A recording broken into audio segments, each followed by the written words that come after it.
I still remember the shimmer of the ballroom lights that night, how they danced across crystal glasses and sequined gowns. From a distance it looked like joy.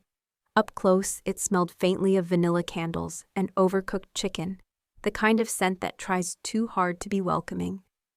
I was just another guest at my brother's wedding heels, clicking against marble, carrying the polite smile you wear when family gatherings demand it. But then I saw her, my grandmother Ruth, standing by the doorway looking smaller than I'd ever seen her. And pinned to her chest was a name tag. It wasn't the kind of name tag you hand out for fun. In neat black letters, it read, "The old lady who pays for everything." For a moment, I thought I'd misread it. Maybe it was a cruel joke. Maybe someone would rush over, apologize, and peel it off. But no one moved. No one even blinked. My mother sipped her wine without looking up. My father's voice cut through the hum of chatter like a cold blade. "Don't make a scene, Eleanor," he said as I reached for the tag. My grandmother's hands trembled, but she didn't speak. She just shuffled away, shoulders bent, under a weight heavier than her age. Laughter rose from the far end of the room, and I wondered if they were laughing at her or at me, or at the idea that anyone would dare to interrupt their perfect evening. I sat through the toast nails pressing into my palms, watching my father step up to the microphone. He smiled, raised his glass, and said the words that broke something deep inside me. "Let's thank Ruth for making this day possible. After all, what's family for?" That was the moment my chest tightened, my breath caught, and I realized I was done pretending. The room spun not from the champagne I hadn't touched, but from the injustice standing bold and grinning in front of me. My voice came before I could stop it. "Did she agree to this, or did you take it?" The laughter died instantly. My father's smile vanished. He told me to sit down. I told him she wasn't his ATM. The slap came so fast I didn't even flinch until the taste of blood hit my tongue. Gasps rippled through the crowd. Chairs scraped against the marble floor. But no one moved. No one helped. My mother leaned in close, her voice soft enough to be cruel. "She's not family anymore." Security appeared, their hands firm on my arms, pulling me toward the exit as my heels scraped against the cold stone. Behind me, the music swelled again, as if nothing had happened. And that was when I knew this wasn't just about money. They'd taken her dignity, her trust, her place in the family. But they made one mistake. They thought I would stay silent. I grew up believing family gatherings were safe spaces no matter how messy they got. Weddings especially were supposed to be moments of unity. A rare pause where grudges softened and old wounds stayed hidden under tablecloths and cake. That's why walking into my brother's wedding that night, I told myself to keep the peace. The gold light, the champagne towers, the way the band warmed up. It all felt like a promise, but promises can be false. All it took was one glance at my grandmother standing near the coat check to understand that tonight's celebration was built on something rotten. Her name was Ruth, and she was the kind of grandmother who made everyone's favorite pie by memory, who saved birthday cards from decades ago, who called every Sunday just to hear your voice. That night she wore her best silver shawl, the one I'd bought her last Christmas, but right above it, pinned like a cruel joke, was a name tag, "The old lady who pays for everything." In those 7 words, years of quiet exploitation were condensed into something you could read between sips of champagne. And everyone, absolutely everyone, pretended it was fine. This wasn't just about a tacky prop. It was a mirror to something that happens too often, hidden behind polite smiles. Elder financial abuse is more common than most of us think.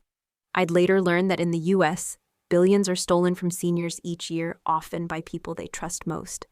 I'd seen hints of it before Ruth, covering emergency expenses for relatives signing papers without explanation, but I told myself it wasn't my place to interfere. That night, the tag made it impossible to look away. Some truths demand to be named even when your voice shakes. The lesson I wish I'd understood sooner is this: silence doesn't protect anyone except the person doing harm. If you see someone you love being disrespected, even in small ways, those moments are warnings. The cruel humor, the careless words, they're dress rehearsals for bigger betrayals. I thought keeping my head down would preserve peace in the family.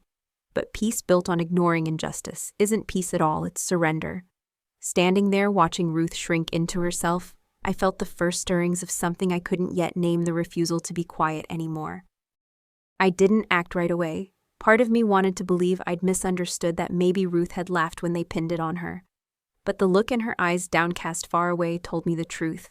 Still, I sat through the toast, through the speeches, dripping with fake gratitude, letting my nails dig crescents into my palms. I didn't know then that speaking up would change everything. I only knew I couldn't leave tonight carrying the weight of her humiliation alone. And when my father reached for the microphone, smiling as if the room belonged to him, my choice became clear. Families don't start out as villains. They build their reputations in small moments: birthday candles, shared vacations, Sunday dinners, until you believe the good outweighs the bad. My family's script was written long before I was born.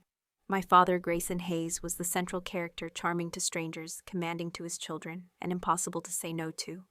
My mother played the quiet partner, the one who smoothed over his sharp edges but never questioned him. And the rest of us. We learned our lines early: smile, comply, and never ever break the illusion of harmony, no matter what was happening behind closed doors. Ruth, my grandmother, was both beloved and taken for granted. She'd been the financial backbone since my grandfather passed away, a man who built a small fortune from a lumber mill in Oregon. That fortune was supposed to be her security. Instead, it became the family's safety net, called upon whenever a business deal went wrong or someone needed help. At first, it seemed normal: families help each other, right? But over time, the asks became expectations, and the gratitude faded into entitlement. No one saw it as taking from her. They called it investing in the family's future. Looking back, I see how the silence took root. It was in the way my father would change the subject if Ruth hesitated before writing a check. It was in my mother's warning glance when I once asked how much those loans added up to. And it was in my own decision to drop the question, afraid of being labeled ungrateful. This is how financial exploitation hides in plain sight, not in loud confrontations, but in a culture of unspoken rules. You learn to read the room, to know which topics are off limits, and to keep the peace at all costs. The truth is, silence feels safe in the moment. It spares you the awkward dinner, the raised voices, the icy stares. But safety is temporary. What grows in its place is resentment, quiet, steady, corrosive. I've since learned that in America, the majority of elder financial abuse cases aren't reported often because the victim doesn't want to cause trouble for their family. That's the script we'd been living in for years. Ruth played her part, I played mine, and Grayson, well, he directed the whole show. Until that night, I'd never thought about what it would mean to rewrite it. The shift began with the smallest thought. What if this is wrong? Not uncomfortable, not complicated, but actually wrong. And once that thought takes hold, it's hard to keep pretending. I began to see the pattern: how every gift from Ruth was a withdrawal from her independence, how each unspoken objection from me was permission for it to continue. Sitting in that ballroom, the name tag wasn't just a bad joke. It was the truest thing in the room, and it was written in a language everyone understood, but no one dared translate.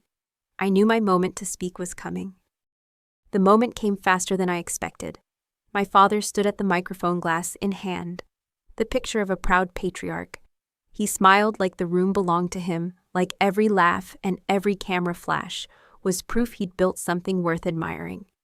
"Let's thank Ruth for making this day possible," he said, and the crowd clapped on cue.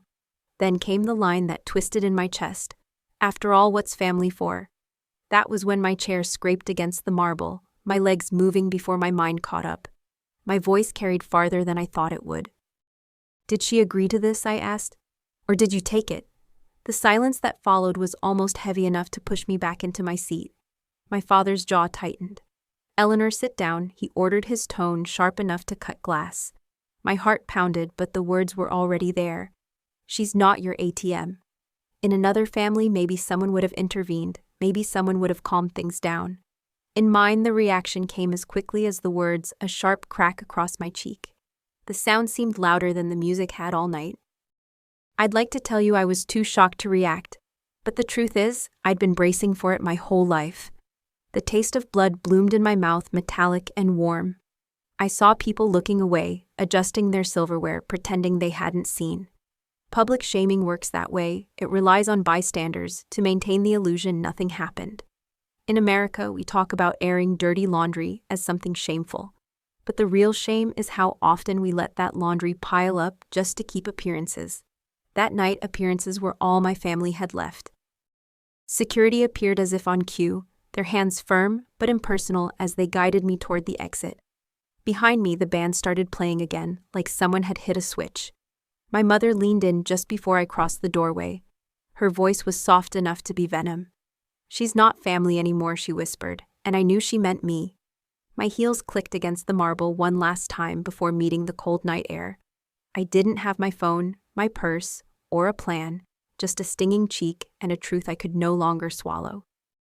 The lesson in that moment wasn't about the slap, though that pain stayed with me. It was about the way a room full of people could watch cruelty unfold and choose comfort over courage. I realized then that silence doesn't just protect abusers, it recruits accomplices. The people at those tables would tell themselves it wasn't their business that they didn't know the whole story. But they knew enough. We all did. And the next steps I took out into the parking lot weren't just away from the ballroom, they were towards something I'd avoided for years: action. The parking lot was quiet except for the low hum of distant traffic. Cold air sliced through the thin satin of my dress, raising goosebumps on my arms. I walked without direction past shuttered shops and empty sidewalks, the sting in my cheek fading into a deeper ache in my chest. I'd never felt so untethered. My phone and purse were still inside the ballroom, but going back wasn't an option. The street lamps threw long shadows that felt almost alive, and for the first time in my adult life, I had nowhere to go. That truth was heavier than the night air. Then, from the glow of approaching headlights, a small figure stepped out. Ruth. Her silver shawl shimmered under the streetlight, the same one I'd noticed at the start of the evening. She didn't speak right away, just draped it over my shoulders like a shield. The warmth was immediate, but so was the unspoken message: "You're not alone." She led me to her car, a little sedan that smelled faintly of peppermint and old upholstery, and drove in silence.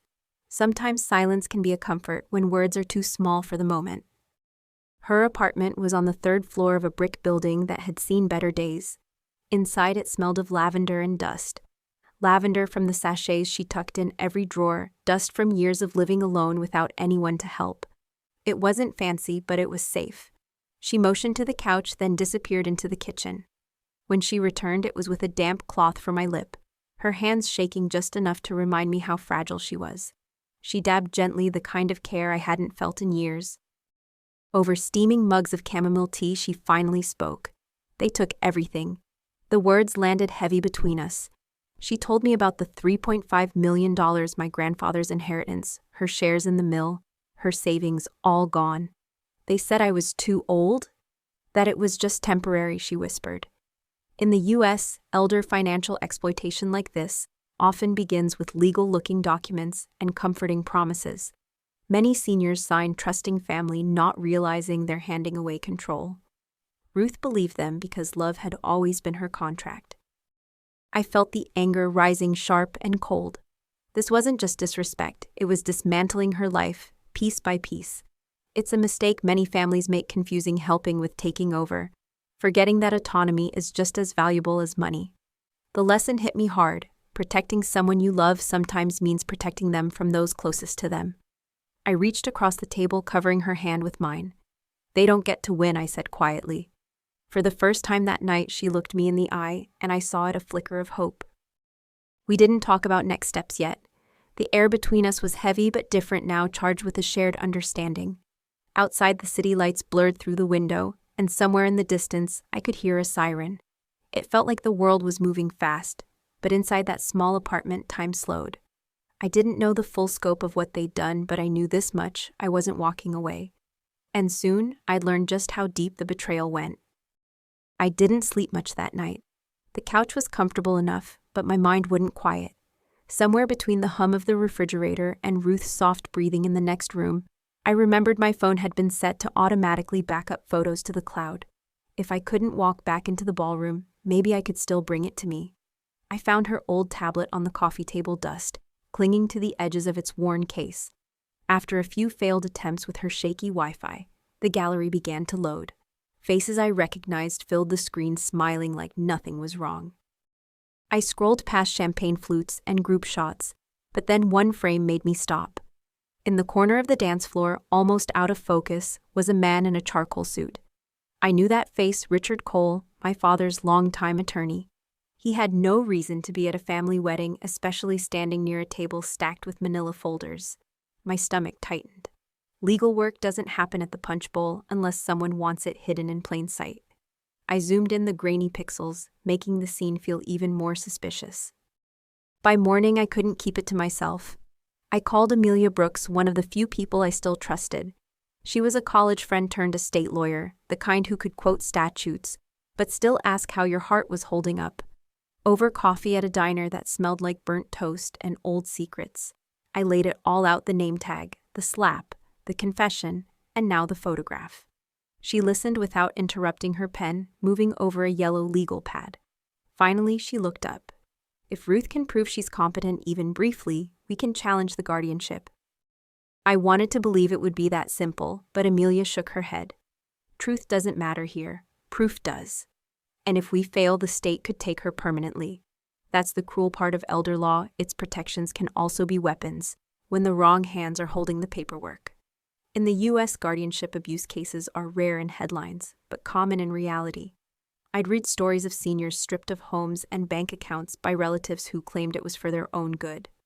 Ruth wasn't just another statistic, she was my family. I wasn't going to let her join that list.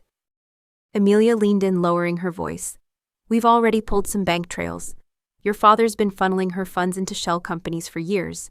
This isn't just family drama, it's fraud. The word landed like a stone in my chest. Fraud meant jail time. Fraud meant leverage. And it meant we weren't just fighting for Ruth's dignity anymore, we were fighting to expose something criminal.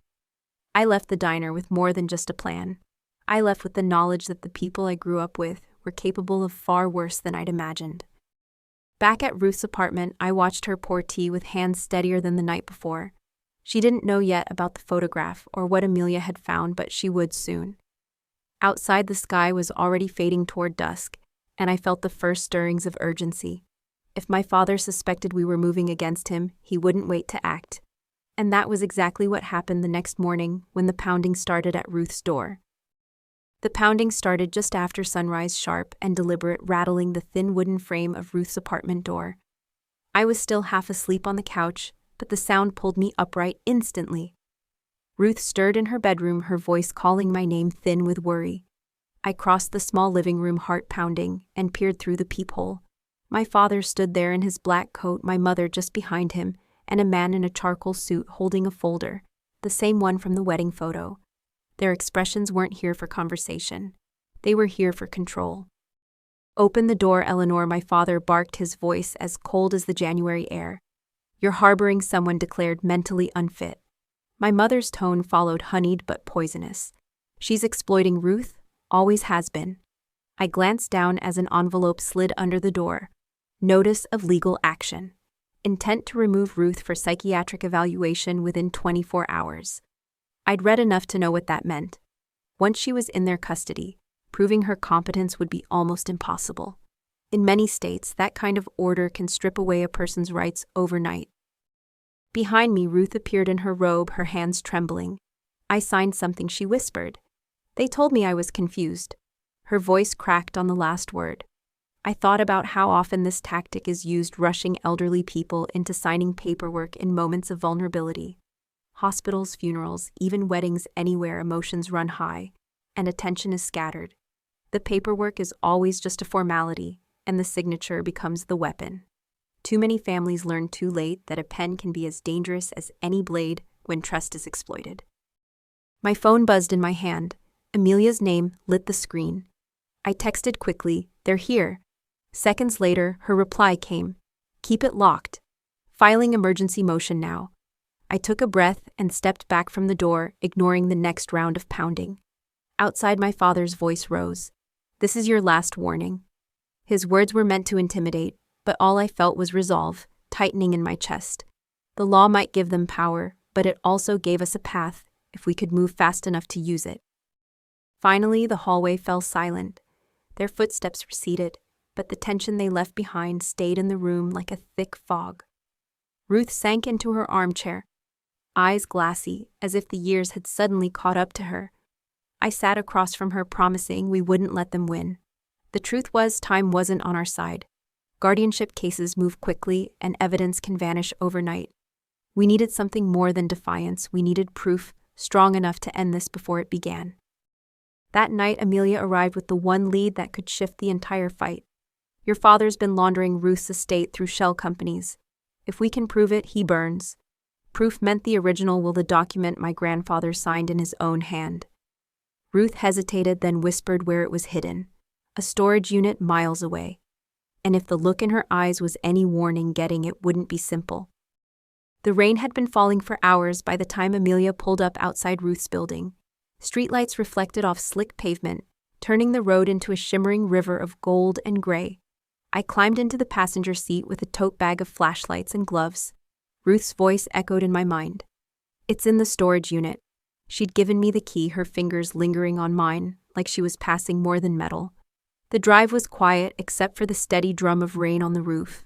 Some silences are heavy with dread. This one was heavy with purpose. The storage facility sat on the edge of town, a long row of metal doors under flickering security lights. We parked near number 42, the one Ruth had whispered about. But before we could step out, a figure emerged from the shadows.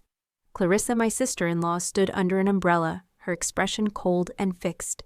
"You should have walked away," she said, voice sharp over the rain. "Push this, and Ruth rots in a state home. You'll lose everything." Threats like that work on people who still have something to lose. I'd already lost enough to know fear couldn't be my compass. Clarissa's presence wasn't a coincidence. Someone had told her we were coming. She lingered just long enough to make sure her warning landed, then slipped into the darkness, leaving the smell of her perfume and the echo of her words behind. We unlocked the door and pushed it up, the metal groaning like it hadn't been moved in years. Inside, the air was damp and stale. Stacks of boxes lined the walls, their cardboard softened by time. A single bulb hung from the ceiling, its light wavering with every gust of wind. We started at the back, peeling open boxes filled with photo albums, Christmas decorations, and letters yellowed with age. My fingers brushed over familiar handwriting, birthday cards, recipes, notes from my grandfather. Then Amelia found a locked steel box, heavy enough to make my arms ache when I lifted it. We pried it open with a small crowbar, and inside, wrapped in a cloth napkin, was the original will. On the final page in my grandfather's shaky script were the words, "Protect her. No interference." The ink had faded, but the intent was as clear as the day he'd written it. In elder law, a handwritten clause like that can be more than sentiment, it can be a shield. Courts often weigh the intent of the deceased heavily, and here it was in his own hand. The lesson was undeniable, sometimes. Protection comes not from trust in people, but from the foresight to leave a paper trail. Without this will, our fight would have been uphill in the dark. With it, we had a map and a flashlight. We closed the box and locked it in the trunk. The rain had eased to a soft drizzle, and the air smelled like wet earth. As we drove back, I thought about Ruth sleeping in her apartment, unaware that the tide had just shifted. Tomorrow we would stand in court with more than accusations, we'd have proof. And proof in the right hands can break chains that have held for years. The courthouse smelled faintly of coffee and rain-soaked coats, the air heavy with the murmurs of other people's battles. Ruth sat beside me, wrapped in her silver shawl like armor. Her hands were steady, but her eyes searched the room as if looking for a safe place to land. Amelia stood in front of us, flipping through the folder that held everything: bank records, shell company filings, the original will, and the recording of Clarissa's threat. In guardianship cases, evidence isn't just power, it's survival. We had both. For the first time in weeks, I felt like we had a fighting chance. Inside the courtroom, my father and Clarissa sat polished and composed, their attorney shuffling papers, as if the outcome was already written. But when Amelia began, her voice was clear and deliberate. She laid out the trail of money siphoned into empty corporations, the signatures gathered under false pretenses. And finally, the will with my grandfather's handwritten note, "Protect her. No interference." Each point landed like a stone in still water, ripples of tension moving through the room. When the recording of Clarissa's voice played, you could almost hear the collective intake of breath. The judge leaned forward, brows knitted. "This court takes guardianship abuse seriously," she said, her tone heavy with authority. My father tried to interrupt, his voice sharp with indignation, but the judge's gavel cut him off. "Sit down, Mr. Hayes." In that moment, I saw something I'd never seen before: hesitation in his eyes. That's the thing about control. It feels absolute until someone stronger challenges it. The silence that followed wasn't the old suffocating silence of my childhood. It was the quiet that comes when truth finally enters the room. The ruling came quickly. The guardianship was dissolved. Full legal and financial control was restored to Ruth. An immediate investigation into the misappropriation of her estate was ordered. My father and Clarissa's expressions didn't crack, but their stillness spoke volumes. Outside the courthouse, under a sky the color of steel, Ruth squeezed my hand and whispered, "I thought I lost everything." I shook my head. "Not while I'm breathing." It wasn't victory in the cinematic sense. No cheering crowds, no dramatic music, but it was real, and it was ours. The lesson I carried home that day was simple: silence keeps chains polished, but it never sets anyone free. In families, it's easy to confuse loyalty with obedience, to believe speaking out is a betrayal. But the deeper betrayal is letting harm continue because we're afraid to break the script. Proof matters in court, but courage matters in life. Ruth's fight wasn't just about reclaiming money, it was about reclaiming her dignity. And in that sense, the win was far greater than the ruling. Weeks later, Ruth's apartment smelled of fresh coffee instead of lavender sachets masking dust. She laughed more easily, planned small trips, and even started rewriting her will, not for wealth, but for clarity, ensuring her voice would be heard long after she was gone. As for me, I learned that family isn't defined by blood or shared last names. It's defined by who stands beside you when the world tries to take what's yours. And when the time comes, I hope I'll always choose to stand. When I look back on those weeks, it's not the slap I remember most. It's the moment in the courtroom when Ruth's shoulders straightened, her eyes lifted, and she realized the weight had finally been taken off her. That silver shawl she wore wasn't just fabric. It was a reminder that even the smallest threads can hold if they're woven with care, loyalty, and love.